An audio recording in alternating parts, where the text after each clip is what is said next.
ले जी, एक बार फिर आपको कहेंगे खुश आमदीद। वर्ल्ड कप की स्पेशल ट्रांसमिशन टकराव जीत का सच टेलीविजन पर चल रही है और मैं काशिफ शबीर, हमारे साथ रेगुलर हिस्सा हमारा पैनल और साथ ही साथ बदियुस जमात साहब सीनियर स्पोर्ट्स जर्नलिस्ट ने हमें ज्वाइन किया। थोड़ी देर में हमारे एक और दोस्त मुबीन शायद भी हमें ज्वाइन कर लेंगे, लेकिन यहाँ चल कुछ और रहा है काशिफ शबीर साहब। बात ये चल रही है, हम तो कह ही रहे थे भाई, मैंने तो सवाल उठाए थे, अब पूरी दुनिया में ये सवाल उठ रहे हैं। हमने, आपको याद होगा मैंने पहले ही कहा था मुझे डाइजेस्ट नहीं हो रहे 55 और 83। श्रीलंका का पूरा बोर्ड उस 55 और 50 पे चला गया, जो एशिया कप का फाइनल और 55 वर्ल्ड कप की परफॉर्मेंस बाहर हो, फारिग कर दिया बोर्ड को। और ये कहकर किया कि करप्शन के चार्जेस हैं उन पर, और उसके साथ साथ ये जो 2 डूबियस मैचेस हुए हैं ये बहुत ही सस्पिशियस हैं, तो ये भी इंक्लूड था। तीसरा 83, और अब अफगानिस्तान और साउथ अफ्रीका के हवाले से मैच से पहले ही हम तो उसी दिन से कर रहे थे, लेकिन अब स्पेकुलेशन शुरू हो गई। अच्छा, एक नई चीज़ शुरू हो गई है कि नॉर्मल रूटीन है कि कैप्टन जो हैं वो टॉस उनके आसपास ही होता है तो वो दे। अब तो कैप्टन टॉस देख ही नहीं रहे, दूसरा बंदा बताता है कि जी आप जीत गए और कोई कैमरा भी इतना क्लोज नहीं होता कि हम भी देख सकें। अच्छा, ये स्पेकुलेशंस है, मैं ये नहीं कह रहा कि ऐसा ही होता है, ये स्पेकुलेशन है जो हर जगह हो रही हैं, लेकिन चूंकि बात शुरू हो गई है हर जगह करने की, तो थोड़ी बहुत बात हमें भी करनी चाहिए इस पर, क्योंकि ज़रा क्लैरिटी, ज़रा पता चले कि होता क्या है। एक तो बॉल वाली क्लैरिटी आपने दे दी थी गुज़िश्ता रोज़, और मैं बैठा भी था हसन भाई के साथ गुज़िश्ता रोज़ उन्हीं की ट्रांसमिशन, तो मैंने उनसे भी पूछा कि भाई क्या मसला है, क्या आपने रोला डाला हुआ है, तो फिर मुझे अंदाज़ा हुआ क्या कहना चाह रहे थे। दूसरा एक कि यार इस बोर्ड के जाने के बाद, श्रीलंका के बोर्ड के जाने के बाद एकदम से आपने देखा, एक तो श्रीलंका टीम जो है वो थोड़ी सी अंडर प्रेशर कल दिखाई, स्कोर करते करते ना करना, टाइम आउट पहला हो गया मेंस इंटरनेशनल का, हमने कल उस पर क्लैपिंग भी की कि चलो एंजेलो मैथ्यूज पहला प्लेयर हो गया, क्रेडिट फिर बांग्लादेश को। हाँ, और गलत काम का क्रेडिट बांग्लादेश को, लेकिन वो देखें अनएथिकल। आप लोग नहीं कहा भाई गलत, और बदी भाई एक चीज़ यार आप दोनों हजरात आज माने, जो मैं बड़े अरसे के, वो एक रोंदू कैप्टन और रोंदू प्लेयर है शकीब उल हसन, तो इसमें क्या बुरी बात है, वो रोंदू है, आपको उससे एक्सपेक्ट हो, अंपायर को विकेट उखाड़ के पैंकी मारा उसने, तो अंडर 19 के एक लड़के को कड़ चपेट मारी उसने वहां पर डोमेस्टिक, वो क्या मतलब, वो तो है ना रोंदू, मशहूर है रोंदू। फिर जब वो आपको याद होगा आउट होना, वो बैट्समैन आगे हुआ तो उसको एक ने आउट कर दिया शकीब, हाँ उसने ठीक है भाई जो मर्जी, तो ये है। लेकिन अब टूर्नामेंट में ना ये चीज़ें, अब एक तो कहीं बात करने का भी मवाद पैदा हो रहा है, कलर भी पैदा हो रहा है, फिर स्पोर्ट्समैन स्पिरिट ये नज़र आ रही है। भाई आप बहुत कुछ कर सकते हैं, आपके पास बाय लॉ और बहुत सारे ऐसे चांसेस हैं, अभी आने वाला है बदी भाई, देखिएगा अगले कुछ दिन में, मुझे खतरा है ये जो बैट्समैन बॉल उठा के देता है कीपर को, ये बाय लॉ नहीं दे सकता ऐसे, और वो देता है म्यूचुअल, मुझे तो लगता है किसी ना किसी मैच में कोई ना कोई ये रोंदी भी मार देगा और अगर वो अपील करे तो अंपायर को आउट देना पड़ेगा, अंपायर को आउट देना पड़ेगा। जिस तरह कल भी मैथ्यूज उसको बार बार कह रहा था अंपायर की तरफ, वो कह रहा था मुझसे बात ना करो, अंपायर से बात करो, तो अंपायर ने कहा मैं कुछ नहीं कर सकता, अपील कर ली उन्होंने, तो अब तो तुम्हें आउट देना पड़ेगा, तो वो आउट दे दिया। लेकिन coming back to the main point, देखें ये हर टूर्नामेंट में इस तरह की कंट्रोवर्सीज होती ही होती हैं। ये टॉस की जो आपने बात की, आपको याद होगा T20 जब हो रहा था ऑस्ट्रेलिया में, उस वक्त भी हम ये सब बातें कर रहे थे, और उस वक्त बात हो रही थी कि जो रोहित शर्मा है उसने वो नहीं देख रहा, दूर फेंकता है, जान के दूर फेंकता है कॉइन, और फिर वो कोई जाता भी नहीं देखने के लिए। याद हो रही है सर, ये बात हो रही है, मेरा नहीं ख्याल इसमें कोई चीज़ निकलेगी एज सच, क्योंकि देखें ये बहुत बड़ा एक वो है, स्टेज है जिस पे ये सब टूर्नामेंट हो रहा है, वहाँ मैच होता है, रेफरी होता है, उसके बाद एक ओपो का वो बंदा होता है जिसने वो फेंकना होता है कॉइन, वो होता है, फिर 2 कैप्टन होते हैं, उनकी मैनेजमेंट होती है, सब चीज़ें चल रही होती हैं, ये चीज़ें नहीं निकलनी। मेरा ख्याल है ये ऐसी एक मसाला डालने के लिए सारी बातें डिस्कस की जाती हैं ना, मैं तो उस पर बात कर रहा हूँ कि जी हो रही हैं तो हम भी करके देखते हैं। हाँ, ये बिल्कुल बातें हो रही हैं, ऐसे बिल्कुल हो रही हैं बातें, लेकिन ओवरऑल अगर आप देखा जाए तो मेरा ख्याल है इंडिया में जो एक्सपेक्टेशन थी ना, जिस क्वालिटी का गेम होगी, जिस क्वालिटी का स्टैंडर्ड होगा, वो नहीं मिला।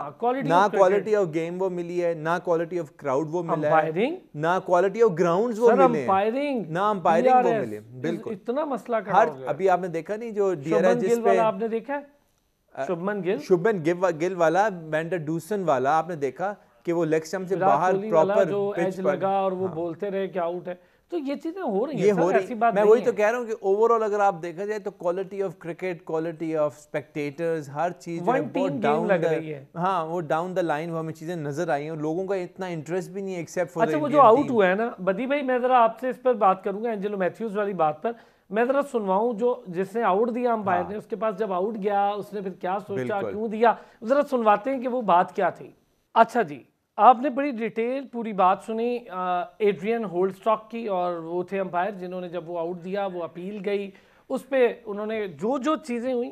अच्छा पहली बार ये हो रहा है कि रिव्यूअल फैसले पर अंपायर आकर पूरी की पूरी जस्टिफिकेशन दे रहा है। आपने देखा कि ब्रॉडकास्टर भी इस बात पे उनसे एक्सक्यूज़ और सॉरी कर रहे थे, माजरत कर रहे थे कि पहली बार आपको इस पोजीशन में पुट किया था। लेकिन चूंकि ये इतना बड़ा मसला बन गया मेंस क्रिकेट इंटरनेशनल का, कोई पहली बार ऐसा हुआ। मैं काशी भाई आपसे इसके बाद पहले ज़रा बदी भाई, बदी भाई आपने सुना पूरी डिटेल, उन्होंने कहा जी कि रिव्यू लिया उसने और उसने इंसिस्ट किया शकीबुल हसन ने, तब जाके एंजेलो मैथ्यूज आउट हुआ। फिर उसने ये भी कहा एंड पे कि रिवायत नहीं है, ये कोई ट्रेडिशन नहीं है ऐसा होना, अक्सर कैप्टन ये काम नहीं करते होते, लेकिन चूंकि लिया तो हमारा काम था, बाय लॉ था। 9.9% हाँ जी जी बदी भाई।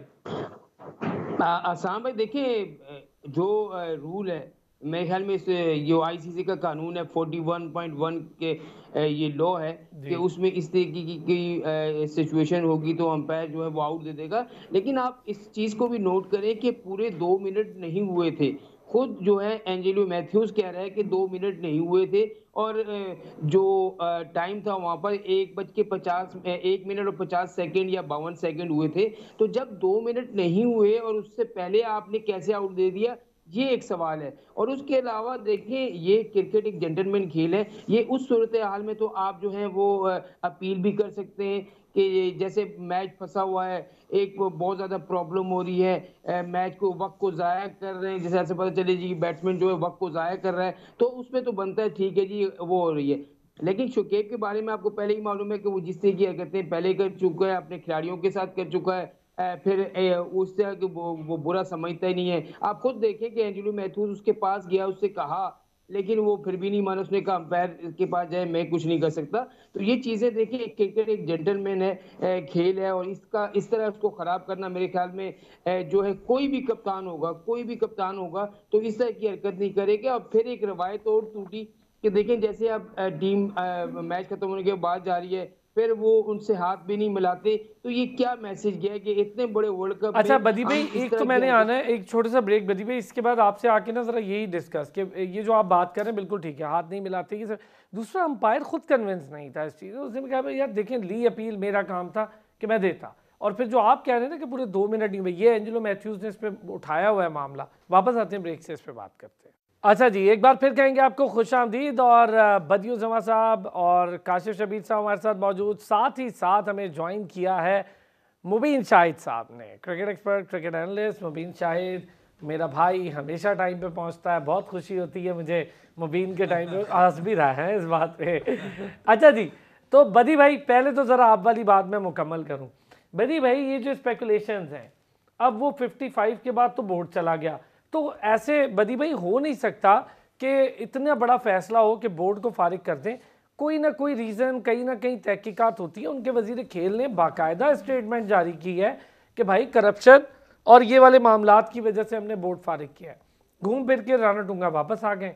दूसरा, जिस तरह से आउट हुई साउथ अफ्रीका, अब ये कहा जा रहा है, स्पेकुलेशन हो रही है कि साउथ अफ्रीका भी कहीं, चले जी अफगानिस्तान ने टॉस जीता और पहले बैटिंग का फैसला किया। बदी भाई जो बात आपसे कर रहा था पहले, ज़रा उस पर बात होगी, फिर हम ज़रा टॉस पर बात करेंगे। ये जो स्पेकुलेशन हो रही हैं अजीब अजीब कि जी अब अफगानिस्तान जो है वो साउथ अफ्रीका से भी जीत जाएगा, मतलब बच्चों वाली बातें लगती हैं, लेकिन कभी कभी ऐसा हो भी जाता है, बच्चों वाली बातें सही भी हो जाती है। तो अब ये जो एक चीज़ शुरू हुई है ना, ये साउथ अफ्रीका के जल्दी आउट होने और श्रीलंका के जल्दी आउट होने से और तूल पकड़ गई है। देखिए आपको याद होगा कि 2016 में भी कुछ ऐसे ही वाकया हुआ था श्रीलंका क्रिकेट बोर्ड में, और पूरे बोर्ड को फारिग कर दिया गया था। लेकिन उस वक्त भी जो आईसीसी ने आकर जो है मामला जो है वो किए थे कि भाई अगर आप का जो हुकूमत जो है इसमें इंटरफेयर करेगी तो हम जो आईसीसी के फंड है वो इसमें से हम नहीं देंगे श्रीलंका को आइंदा के लिए। तो ये उनके साथ पहले भी हो चुका है, लेकिन अब जिस तरीके से वज़ीर वो खेल जो है उनके, उन्होंने आगे पूरे के पूरे बोर्ड को एकदम हिला कर रख दिया है। राणा टूंगा को वो बना दिया है, उसका हेड बना दिया है। तो मेरे ख्याल ज़काश्रफ में ये बना दिया, क्रिकेट के वहाँ लिए का चेयरमैन कमेटी का हेड बना दिया। वही मैं कह रहा हूँ। तो वहाँ ये देखें, ये क्रिकेट के लिए अच्छा नहीं है, लेकिन अब देखें ना, पहले हम अपने मुल्क के लिए रोते थे कि हमारे मुल्क में जो है वो क्रिकेट बोर्ड में सियासत हो रही है, हर कोई सियासी वो चीज़ें कर रहा है। तो श्रीलंकन क्रिकेट बोर्ड पहले से ये कर रहा है, और अब इस तरह की जो मामलात होंगे तो हो सकता है कि आगे आईसीसी को इस पर एक्शन लेना पड़े। ये बात अलग है कि एशिया कप में ये लोग जो हैं वो 55 रन पे आउट हो गए। फिर जो है इंडिया के खिलाफ यहाँ पर भी वो जो है वो जल्दी आउट हो गए। तो कहने का मकसद ये है कि ये कुछ ना कुछ मुझे बहुत सारे लोगों की बातें चली है कि आखिर ये इंडिया के खिलाफ ही इस तरह के कम स्कोर पे क्यों आउट होते हैं। देखें, अगर आप पूरा मैं तो मैच देख रहा था, और जिस तरह की बॉलिंग हो रही थी और जिस तरीके से वो आउट हो रहे थे, वो तो अपने आप को सेव करने की पूरा कोशिश कर रहे थे। लेकिन अगर वो सीधा भी जाके खेल रहे हैं तो एज निकल रहा है, कुछ मारने की तरफ भी जा रहे हैं तो लेग भी फोर हो रहा है। तो अच्छा मेरे बदी ख्याल में भाई, आप एक इसमें चीज, अगर एक पिच पर 326-27 स्कोर हो रहा है, और रबादा पिट रहा है, निगिडी पिट रहा है, जेनसन पिट रहा है, तो सारे बॉलर एक जैसी बॉलिंग जाहिर नहीं कर पाए। ऐसा कैसे कि एक बॉलर तो कोई बेहतर कर लेता, कोई तो वसीम जूनियर निकलता बीच में से। नहीं, आपने ये नहीं देखा होगा कि शुरू में जो है वो इंडिया की टीम ने बड़ा अच्छा स्टार्ट दिया, लेकिन बीच के ओवरों में आप देखेंगे काफ़ी जो है वो जो साउथ अफ्रीका की जो बॉलिंग थी, खासतौर पर महराज ने, फिर जो उनके शमसी ने, रबादा ने बहुत अच्छी बॉलिंग की थी, और बीच में आप देखें इंडिया का स्कोर काफ़ी हद तक रुक गया था। और वहाँ पर वो यही लग रहा था कि भाई हो सकता है अगर आखिरी के 3-4 ओवर निकाल दें जिसमें इंडिया ने रन किए, तो वो रन आपको 295-300 तक ही करते हुए नजर आ रहे थे, इससे ऊपर नहीं जा रहे थे। सर क्रिकेट वहां कुछ पर थोड़ा तो सा ये हुआ मुश्किल बदी भाई, थी। उन्होंने ना स्लो डाउन किया। कोहली की 49 सेंचुरी थी, आउट शुभमन गिल से लेकर तो कोहली वाला वो इतना डूबियस हो, मतलब ये बात तो मानने की है, वो तो नजर आ रहा है कि जी वो यार वो आउट हो रहा है, फिर भी वो जा जाके अंपायर से खुद बातें कर रहे हैं। ऐसा हमने किधर देखा है? ये चीजें कोई नई रिवायत है? मुबीन क्या कहते हैं? देखिए काफ़ी सारी चीज़ें ऐसी हो रही हैं जो फीलिंग ऐसी आ रही है कि लाइक जो है ना वो कुछ दाल में कुछ काला है, लेकिन मेरे ख्याल से शुभमन गिल वाला अंपायर का क्या काम है उसमें इंटरवीन करने का? उस फैसले में आउट हो गया, वो देख रहा भी बोल्ड हुआ कि नहीं बोल्ड हो गया, यार क्या है? देखिए बहुत सारी चीज़ें चल रही हैं, सिर्फ ये एक चीज़ नहीं है। आप पाकिस्तान के जितने मैचेस देखें उसमें भी कुछ ना कुछ आपको ऐसा मिलेगा। जिस तरह डीआरएस पे बात कर रहे थे लोग कल, जिस तरह का डिसीजन हुआ कि मैथ्यूज़ को जो है वो टाइम आउट कर दिया गया, तो बहुत सारी चीज़ें आपको इस वर्ल्ड कप में नज़र आ रही हैं, क्योंकि ये वर्ल्ड कप इंडिया में हो रहा है। इतनी बात करूंगा, बाकी इसके अलावा बात करने की ज़रूरत नहीं है। लेकिन हमें क्या करना है, हमें बेसिकली देखें, अगर हम बात करते हैं इस वर्ल्ड कप की, तो हमें बीइंग ए पाकिस्तानी, हमारे तो हाथ किसी ने नहीं बांधे हुए, पाकिस्तानी टीम को तो किसी ने नहीं बांधा हुआ ना। हमें अपना परफॉर्म करना है। हमने क्या किया, हम क्या कर रहे हैं, बेसिकली वो चीज़ है। तो हमें इस वर्ल्ड कप में अच्छा परफॉर्म करना है, वो हमारे हाथ किसी ने नहीं बांधे हुए। हमें अपनी परफॉर्मेंस से इन सारी चीज़ों के जवाब देना, हमें कोई और मसला है। जी हाँ, हम तो खेल सकते हैं भाई। और जिस तरह अफगानिस्तान की टीम आपने बात की, देखें अफगानिस्तान की टीम ने नो डाउट अबाउट इट कि इस वर्ल्ड कप में काफ़ी अच्छा परफॉर्म किया। एक नई टीम थी और उसने मतलब इतना एक्सपीरियंस भी इससे पहले वर्ल्ड कप में उसका नहीं है, लेकिन वो जो उसने परफॉर्म किया, पाकिस्तान को उसने हराया है, बेशक उससे पहले श्रीलंका को उसने हराया, तो बेसिकली इंग्लैंड को हरा दिया। तो कहने का मकसद ये है कि अफगानिस्तान की टीम ने, लेकिन 4 टॉप चेज करने के बाद टॉप चेज में जीते, 4 टॉप मैचेस चेज में जीते, आज उन्होंने बैटिंग चूज कर ली टॉस जीत के। थोड़ा सा जिस तरह उन्होंने टॉस जीत के बताया भी कि हमें थोड़ा सेकंड जो इनिंग्स में नज़र आ रहा है कि स्विंग सीम या हमें स्पिन देखने को मिलेगा, तो मे भी वो इस प्लान से जा रहे हो कि अगर 250-300 के दरमियान हम कुछ कर लेते हैं तो कहीं जाके हम उनको रोकने में कामयाब हो जाएंगे। एक छोटा सा ब्रेक के बाद जरा इस पर टॉस पर बदी भाई से भी, काशिफ भाई से भी बात करते हैं, मुबीन से भी करते हैं, छोटा सा ब्रेक लेते हैं। एक बार फिर आपको कहेंगे खुशामदीद। ये लोग मुझसे पूछें भाई कौन किसको लाना चाह रहा है, क्योंकि हम भी जब वेले बैठे होते हैं तो स्पेकुलेशन ही करते हैं, वो हम कर ही रहे थे। मैं ये कह रहा हूँ भाई कि अगर तो अफगानिस्तान आए या पाकिस्तान आए, इंडिया की फेवर में है ये चीज़ें। उसकी रीज़न ये है कि देखिए पाकिस्तान आएगा, वो साइकोलॉजिकली उनसे डरा हुआ रहता है। 8 मैच तो आने में 9, और ऐसा शायद पहली बार ही हो रहा होगा कि 2 वर्ल्ड कप के मैचेस हम खेल जाएं। फाइनल तो हमने कभी नहीं खेला ना इंडिया। मेरे ख्याल से अगर पाकिस्तान आएगा ना तो थोड़ा डिफरेंट होगा, क्योंकि वो ऑलरेडी सबको हरा के पहुंचे हुए हैं, और पाकिस्तान के अगेंस्ट वो जब भी खेलते हैं तो आपको पता है साइकोलॉजिकली जो प्रेशर है पड़ोसियों का वो रहता है। फिर अपने क्राउड का देखें, अपने क्राउड का देखें, अभी तक इंडिया टेस्ट नहीं हुआ, अभी तक वो बिल्कुल जीता आ रहा है, जीत रहा है। जिस दिन थोड़ा प्रेशर पड़ेगा अपना ही क्राउड जब उनको फेस करना पड़ेगा ग्राउंड में, तो फिर जाके पता लगेगा कि इंडियन टीम कितनी नंबर। अच्छा, एक चीज और, चले जी टीम आ गई है ग्राउंड पे, इस पे तो हम बात करेंगे। बदी भाई मुझे आपसे एक दो चीजें यार जरा जल्दी जल्दी पूछ लूं। बदी भाई, ये जो ज़का अशरफ साहब हैं, उन्होंने फरमाया कि जी टीम में कोई लड़ाई शड़ाई नहीं है, क्या खेल रहे हैं लड़के, जबरदस्त खेल रहे हैं, मजा आ गया। ये वही ज़का अशरफ हैं जो थोड़े दिन पहले कुछ और कह रहे थे, तो कैसे अब इनका अपडेट हो गया सॉफ्टवेयर? देखिए आप एहसान भाई, आपको भी पता है कि जब टीम आ रही होती है ना, तो हर तरफ तीर के नश्तर बरस रहे होते हैं। कोई कह रहा होता है कि बाबर आजम ने ये कर दिया, कोई कहता है इमाम ने, कोई फखर ने। हार पे जो है जो हम उड़ाते हैं ना, और 2 जीत के बाद आप देखिए हम कहाँ खड़े, हम अपने आप को देख ले हम कहाँ खड़े। जिस फखर को हम कहते थे जी 15 मैचों से फेल हो रहा है, उस फखर ने 2 मैचेस में रन किए, तो रमीज राजा भी पुराने इंटरव्यू उठा के उसके लगा रहे हैं। फिर जो है हर कोई उनकी तारीफ कर रहा है, कोई सोशल मीडिया भरा पड़ा है फखर फखर फखर फखर। एक मैच में नाकाम हो गया ना, फिर देखना फखर के यही लोग जो है कितनी बुराइयां कर रहे होंगे। सही बात कहने का मकसद है कि कहने का मकसद ये है कि हम जब जीतते हैं ना, तो सारी खामियां, सारी बुराइयां, सब चीजें जो हैं वो भूल जाते हैं और उस जीत के पीछे लग जाते हैं। लेकिन बदी भाई इससे ज्यादा बात, बदी भाई इससे बड़ी बात ये है, इधर नोटिफिकेशन के अंदर कुछ शिकें आई हैं पूरी पूरी के भाईजान डे टू डे अफेयर देखें, बोर्ड के मामलात को ना छेड़ें, भर्तियां बंद हो गई, कैप्टन वाला मामला भी मुझे लगता है कि अब इनके हाथ से चला गया, तो वो फौरन उन्होंने कहा यार चलो ये तो सब कुछ खत्म हो गया, अब मैं क्या करूं। उन्होंने कहा चलें फिर मैं बयान देता हूं। नहीं, ये देखिए ना, ये आप 3 महीने के लिए आए हैं। 3 महीने में जो आपको टास्क दिए गए वो टास्क आप पूरा करें भाईजान। पहले बोर्ड ऑफ गवर्नर बनाएं, फिर आप अपने इंतखाब कराएं, पहले पक्के चेयरमैन बन जाएं, और उसके बाद जो करना है आप करें। टीम में भी चेंजिंग करें, और उसके बाद जो भी करना है आप लोग करें। लेकिन पहले से अब टीम बहुत अच्छी हो गई, अब बाबर बहुत अच्छा हो गया, अब फखर बहुत अच्छा हो गया, 10 लाख का इनाम का ऐलान कर दिया। तो ये समय ये फखर पहले को अच्छा नहीं था, इस वजह से अब मसला ये। एक और बात मैं आपको बताऊं कि देखिए हम जो है ना उस जीत के पीछे में आपको बताए लगे, अभी भी हमारा कोई कंफर्म नहीं है कि हम सेमीफाइनल में पहुंचे या नहीं पहुंचे, लेकिन हमने अपनी टीम को पहुंचा दिया। हम शायकीन ने भी पहुंचा दिया, मैंने भी पहुंचा दिया। हमारी टीम ऐसी है बदी भाई, हमारी टीम ऐसी है कि हम सेमीफाइनल में पहुंच भी गए ना, फिर भी हमें डर रहेगा सुबह बस पे पहुंच रहे हैं कि नहीं पहुंच रहे।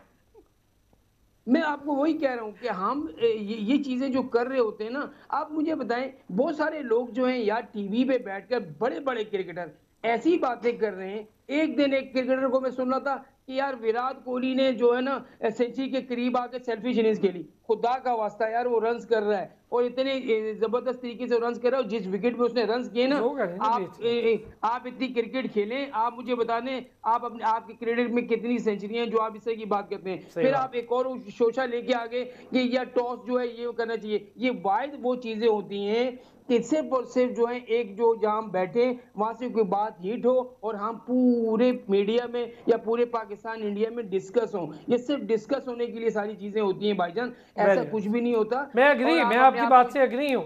इस भाई यही रीजन है ना, हम इन चीजों से दूर रह के तो हम अपने करते हैं भाई एनालिसिस।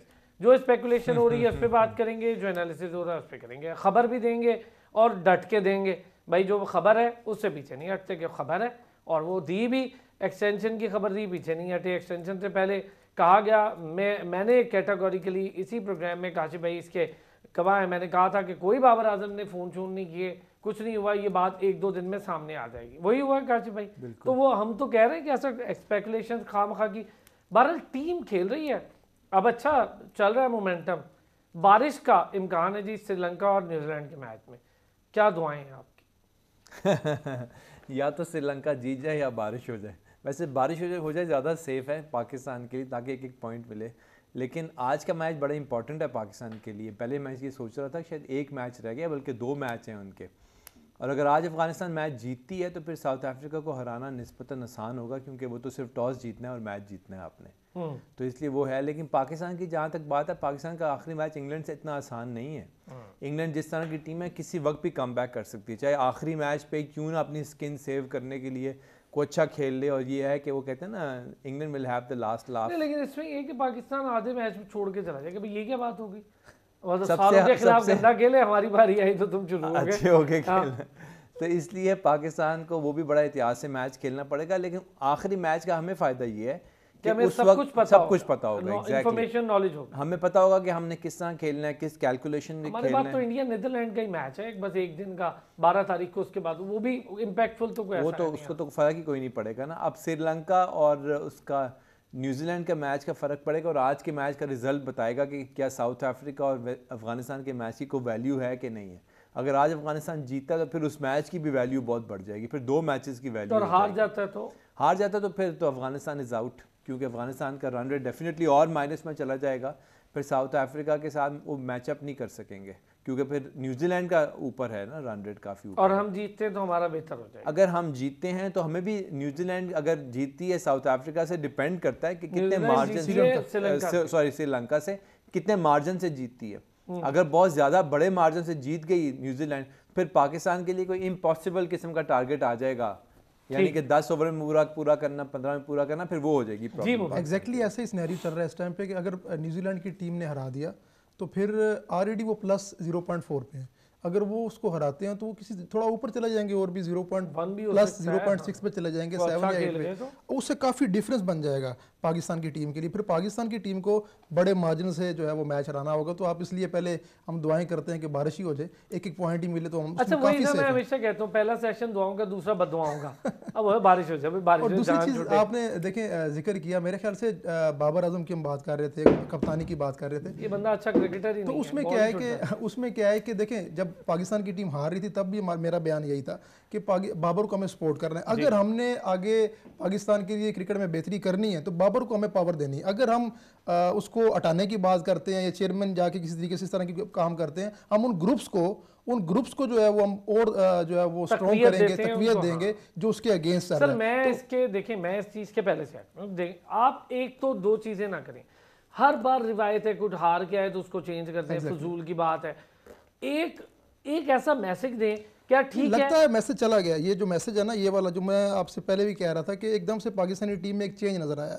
आप देखिए पाकिस्तान की टीम की पूरी बॉडी लैंग्वेज चेंज हुई है। मुझे भी और जल्दी से फिर मैं बदी भाई से भी लूंगा। देखिए मैं ये कहता हूँ कि एम्पावर करना चाहिए बोर्ड को, कैप्टन को कभी ज़्यादा ताकत नहीं देनी चाहिए। कैप्टन को उतनी अपनी उसमें रखनी चाहिए, अपनी औकात में रहना चाहिए कैप्टन को। ये नहीं हो सकता कि आप जो है बोर्ड से ऊपर चले जाएं। लेकिन ये रिवाइज भी तो ना करें ना कि कैप्टन को हर बार तब्दील कर दे बोर्ड। नहीं मेरी बात, हमारे तो 12 कैप्टन सालों में तब्दील होते हैं। आप खुद ही यहाँ बैठ के बातें, जब भी हार रहे थे हम बातें कर रहे थे जी कि दोस्ती यारियों में सारी गेम हो रही है, तो फिर वो दोस्ती यारी क्यों है भाई? आपने तो मुल्क के लिए खेलना है ना, मुल्क के लिए आपने 11 लड़कों से नहीं खेल सकते, आपको बीप लाइन सीप लाइन होना है। यहाँ पे एक छोटा सा पॉइंट सुने, बाबर स्टेप डाउन अगर खुद कर रहा है तो बहुत अच्छी बात है, छोड़ दे बाबर पे कैप्टनसी। मुझे लगता है, अभी मैं कह रहा हूँ आपको, मैं फिर भी कैप्टनसी प्रेशर बाबर को लेना भाई, मैं ये कह रहा हूँ कि इंस्टीट्यूशन को मजबूत बनाने की जरूरत है। पीसीबी एज एन इंस्टीट्यूशन अगर मजबूत होगा तो फिर आपका क्रिकेट का पूरा स्ट्रक्चर बनेगा।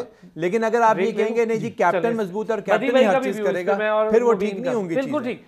देखिए जो इंस्टीट्यूशन है, प्लेयर उससे नीचे है, उससे ऊपर नहीं है। मेरा मानना ये है कि प्लेयर नहीं इंस्टीट्यूशन ऊपर है सर, बिल्कुल है। इंस्टीट्यूशन मजबूत करना है, इंस्टीट्यूशन मजबूत करना है, कैप्टन को मजबूत नहीं करना। गर्मा बहस पर आ गई। ब्रेक से आते हैं, बदी भाई और मुबीन का भी इस पे व्यू लेते हैं। अच्छा जी, ज़रा टेलीविज़न की आवाज़ अगर बंद हो जाए तो फिर मैं ज़रा, हाँ बदी भाई सर, ये जो इंस्टीट्यूशन वाली बात थी, इंस्टीट्यूशन स्ट्रॉन्ग होना चाहिए, प्लेयर्स उसके नीचे, गेम बड़ी है, प्लेयर उसके बाद है।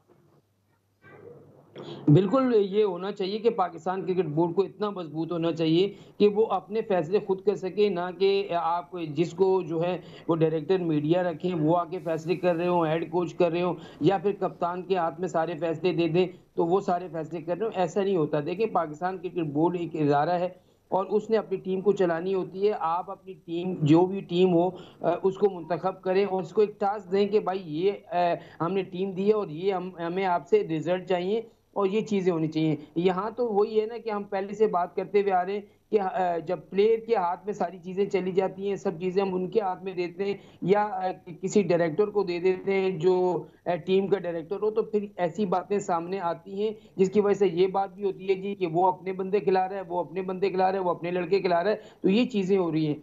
आप जो टैलेंट है, जो पाकिस्तान टीम में डिजर्व करता है, जो रन्स कर रहा है, जो टीम के लिए कुछ कर रहा है उसको आप जरूर टीम में रखें, और वो कर रहा हो। देखिए बाबर आजम, मैं इस पे कोई आपको भी शक नहीं होगा, मुझे भी शक नहीं है, पूरी दुनिया मानती है कि नंबर 1 बैट्समैन है, लेकिन आपने कप्तान खुद बनाया उसको, आपने खुद कप्तान बनाया। जब आपने खुद कप्तान बनाया तो मेरे ख्याल में उसको अभी वर्ल्ड कप है, वर्ल्ड कप के बाद पाकिस्तान टीम पहले 2 मैच जीती, फिर 4 हारी, फिर 2 जीती, स्ट्रगल करती हुई यहाँ तक आ गई है। अगर सेमीफाइनल में भी पहुंच जाती है तो एक टीम जो गिरी हुई थी बिल्कुल, जिसको पाकिस्तान क्रिकेट बोर्ड को मैं बहुत बड़ा कसूरवार कहता हूं कि जब टीम खेल रही है और उस टीम खेलने के दौरान आपने इतने इशू उठा दिए, कभी कहते हैं कि कप्तान की मर्जी की टीम है, कभी कहते हैं इंतजाम की मर्जी की टीम है, कभी के आप साबिक खिलाड़ियों में से मिल रहे हैं, कभी किससे मिल रहे हैं, कभी किससे मिल रहे हैं। भाई वर्ल्ड कप हो रहा है। अच्छा एक चीज बदी भाई, मैं आपकी बात से अग्री, दूसरा ये है, देखिए स्मिथ साउथ अफ्रीका का वर्ल्ड कप नहीं जितवाया, स्ट्रॉन्गेस्ट कैप्टन रखा उन्होंने उसको, उसकी रीजन क्या बनी, फिर उसने नर्सरी बना दी, वो आया उसने नीचे से प्लेयर लेकर आया, नर्सरी बन गई। ऐसे ही है सर, रोहित शर्मा ने अभी तक कोई वर्ल्ड कप नहीं जितवाया, उन्होंने रोहित शर्मा को नहीं बदल दिया 2 मैचेस के बाद, 2 वर्ल्ड कप के बाद। फिर विराट कोहली कोई वर्ल्ड कप नहीं जितवाया, उन्होंने उसको लंबा स्टे करवाया बतौर कप्तान। स्ट्रॉस बहुत बड़ी मिसाल इंग्लैंड की, बड़ा ताकतवर कैप्टन था, माइकल वॉन बहुत ताकतवर कैप्टन था, उन्होंने कहा नहीं भाई वर्ल्ड कप नहीं जीत, लेकिन उसका फायदा ये हुआ जब प्लेयर बड़े होते हैं ना, कैप्टन बड़े होते हैं, वर्ल्ड कप ठीक है हमें नहीं जितवा, हमें उसका दुख होता है कि यार वर्ल्ड कप में बुरी परफॉर्मेंस, लेकिन एक नर्सरी भी उसके पैरेलल तैयार हो रही है। लोग, आप मुझे बताएं, लैंड ऑफ पेसर्स कहा जाता था, मैं नाज़रीन से ये सवाल है कि लैंड ऑफ पेसर्स कहा जाता था पाकिस्तान को, ऐसा ही है। बाबर आजम के आने के बाद आपको एक से एक अब्दुल्ला शफीक नज़र आ रहा है, साइम अयूब नज़र आ रहा है, आपको रिजवान नज़र आ रहा है, आपको सऊद शकील नज़र आ रहा है, आपको जूनियर लेवल पे लड़के, क्यों, एक आपको रोल मॉडल चाहिए होता है। अब कभी वो उसको गिराने के चक्कर में कभी सरोगेसी वाली कंपनियों की बातें शुरू कर देते हैं, कभी कुछ शुरू कर देते हैं। मेरा ज़ाती ख्याल है यार ऐसा ना करें, डिसहार्ट कर देंगे। पाकिस्तान की हिस्ट्री का सबसे बड़ा प्लेयर है, आपने कुछ की तनकीद करनी है कप्तानी पे करें, बैटिंग के स्ट्राइक रेट वगैरह पे करें बात, लेकिन कम से कम इतना डिसहार्ट ना करें यार किसी प्लेयर को कि वो इस हद तक तंग आ जाए, जिद हो जाए कि मैं जो करता हूँ मेरे पीछे पड़ जाते हैं। देखें, पहली बात तो ये है कि कोई भी बाबर आजम के पीछे नहीं पड़ा, नहीं पड़े कहीं भी सर, क्या बात कर? कहीं भी ये नहीं कोई कह रहा कि Babar Azam as a batsman अच्छे बैट्समैन नहीं है, कोई भी ये बात नहीं कर रहा। Babar Azam out class batsman है पूरी, जो ले आते हैं ना देखें वो कंट्रोवर्सीज तो फिर दुनिया में साथ साथ चलती है ना, उसको छोड़ दें आप, कंट्रोवर्सीज तो चलती रहेंगी, हमेशा चलती रहेंगी, लेकिन कहने का मकसद है सारे ये बात कर रहे हैं कि शायद उसकी कैप्टनसी में थोड़े फ्लॉज हैं, कैप्टनसी का इशू है, उसको कैप्टनसी वॉलंटरली छोड़ देनी चाहिए। और सारे ये मिसाल भी दे रहे हैं, तेंदुलकर की मिसाल देते हैं सारे कि तेंदुलकर दुनिया का सबसे बेहतरीन बैट्समैन था, लेकिन कैप्टन उतना ही वो बुरा था। और उसने था ना, गंगूली के यार हमारे पास भी तैयार हैं, इधर तैयार कौन? हमारे पास रिजवान तैयार आपका कैप्टन है, जो कि जिसने अच्छी कैप्टनसी करके आपको दिखाई है। उसके अलावा आपके पास और कैप्टन भी तैयार हो जाएंगे। शान मसूद को आप लेकर आए, नहीं शान मसूद को आप लेकर आए एज अ वाइस कैप्टन, उसको टीम में खिलाए नहीं कि जी तुम्हारी जगह नहीं बनती, डायरेक्ट वाइस कैप्टन क्यों ले आए, क्यों लेकर आए, क्यों लेकर आए? बिल्कुल ये क्यों? मेरे ख्याल से बाबर आजम को जो है वो हमें सपोर्ट करना चाहिए। देखें मेरे ख्याल से हम डिजर्व ही नहीं करते, इतना बड़ा बैट्समैन हमें मिल गया, ठीक हो गया। आप देखिए मैकल वॉन ने क्या कहा, मैकल वॉन ने क्या कहा, उसने कहा अगर कुछ भी आपको बाबर के बारे में करना है, उसकी बैटिंग के बारे में, उसकी कैप्टनसी के बारे में, आप इस वर्ल्ड कप के बाद आराम से कर सकते हैं, ठीक है। लेकिन कहने का मकसद ये है कि आपने बात की पीसीबी की चेयरमैन की, बोर्ड को जो हमें एम्पावर करना है, डेफिनेटली बोर्ड को हमें एम्पावर करना, मजबूत करना है, लेकिन उसका मतलब ये भी नहीं कि बोर्ड हमारा सुल्तान राय बन जाए। आपने कप्तान के साथ कोऑर्डिनेशन रखनी है, कप्तान और खिलाड़ियों की वजह से ही, कप्तान और खिलाड़ियों को भी आपने लेके चलना है, आपने कोऑर्डिनेशन रखनी है, आपने इनको लेके चलना है। आप खिलाड़ियों की वजह से बोर्ड भी है, हम लोग भी हैं, तो हमें ये चीजें जरूर देखनी चाहिए। फिर चेयरमैन पीसीबी की आप बात कर रहे हैं, इस वर्ल्ड कप में जब 5 तारीख को एक्सटेंशन थी चेयरमैन बोर्ड की, पीसीबी के मैनेजमेंट कमेटी के चेयरमैन की, तो मुझे आप बताएं खिलाड़ियों को आप क्या मैसेज दे रहे हैं जब आप खुद ही आप स्ट्रांग नहीं है, हमारा चेयरमैन ही स्ट्रांग नहीं है, अभी उसको ये नहीं पता कि मैंने होना है कि नहीं होना, आपका जो चीफ सेलेक्टर है उसको भी नहीं पता कि मैंने होना है कि मैंने नहीं होना, फिर आप कप्तान की भी बात कर रहे हैं। जब तीनों टॉप के जो आपके ओहदे हैं उनको ये पता ही नहीं कि इस वर्ल्ड कप के बाद हमने होना है या नहीं, तो फिर टीम क्या करेगी? फिर टीम में 5 ओवर में 26 स्कोर चुके, बाकी कभी कौन जीतेगा और क्या स्कोर करेगी अफगानिस्तान? ये देखिए मेरे ख्याल से तो अगर देखा जाए तो ऑस्ट्रेलिया वैसे तो फेवरेट है, लेकिन अगर स्कोर करेगी 270 प्लस 250। जी बदी भाई जल्दी से क्या स्कोर कर लेगी अफगानिस्तान? बिल्कुल मेरे में 270-80 नजर आ रहे हैं। ओके चलिए जनाब अली, शाम में 5 बजे होती है मुलाकात। बदी भाई का शुक्रिया, मुबीन का थैंक यू, और काशिफ भाई आपका भी बहुत बहुत शुक्रिया। ले जी शाम में 5 बजे मिलते हैं आपसे।